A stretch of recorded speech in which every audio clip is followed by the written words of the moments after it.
अपेक्षेपेक्षा जास्त शिरांनी आज जो विजय मेळिल्लो आसा सगळ्याचे आमचे लिडरशिपीचे त्याचबरोबर कार्यकर्त्यांचे जनतेचे त्यांच्या मना पासून अभिनंदन करता. थंयची परंपरा तशी आहा. एक तामिळनाडू आणि हिमाचल प्रदेश परंपरा अशी आहा की एक इलेक्शन हे दुसरें इलेक्शन दुसरें अशें आसा.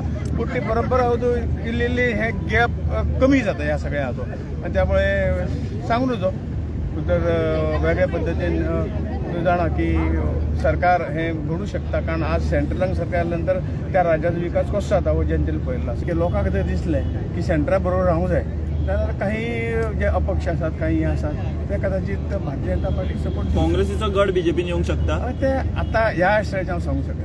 थंयची सगळी सुत्रां जी दिल्लीची ही आप सरकारच्या हातूंतल्यान आशिल्ली आणि सगळ्या सरकारींच्या सगळ्या हाचो गैरफायदे घेवन आप सरकारान हे सगळे ते कॅप्चर केल्ले आसा.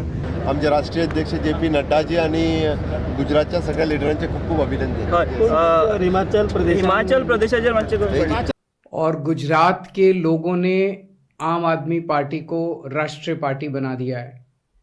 जितने वोट गुजरात में आम आदमी पार्टी को मिले हैं उनके हिसाब से कानूनन अब आम आदमी पार्टी राष्ट्रीय पार्टी बन गई है.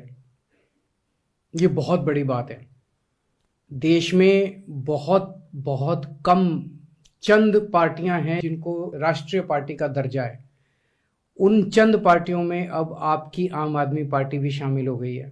हमें लीड 6 पे मिले या 7 पे मिले लेकिन आम आदमी पार्टी है जो देश में नेशनल पार्टी बन गया. सो हमारे लिए बहुत बड़ी बात है कि आम आदमी बहुत जो सबसे छोटी पार्टी थी वो अभी नेशनल पार्टी बन गया. सो हमारे लिए बहुत बड़ी गर्व की बात है. सो इसलिए हम खुश हैं कि आम आदमी पार्टी थोड़े समय में महज 10 साल के बीच जो राष्ट्रीय पार्टी बनी है उसका बहुत बड़ा हमें खुश है. उसके बाद साउथ में आना चाहिए, सारे देश में आएगी सर. हिमाचलात एक फावट बीजेपी एक फावट काँग्रेसीची परंपरा मतदारांनी कायम दवरली. बीजेपीक देऊन काँग्रेसीक बहुमतान सत्तेर. काँग्रेस 40, बीजेपी 25, आप 0, हेर 3. Bureau report prudent.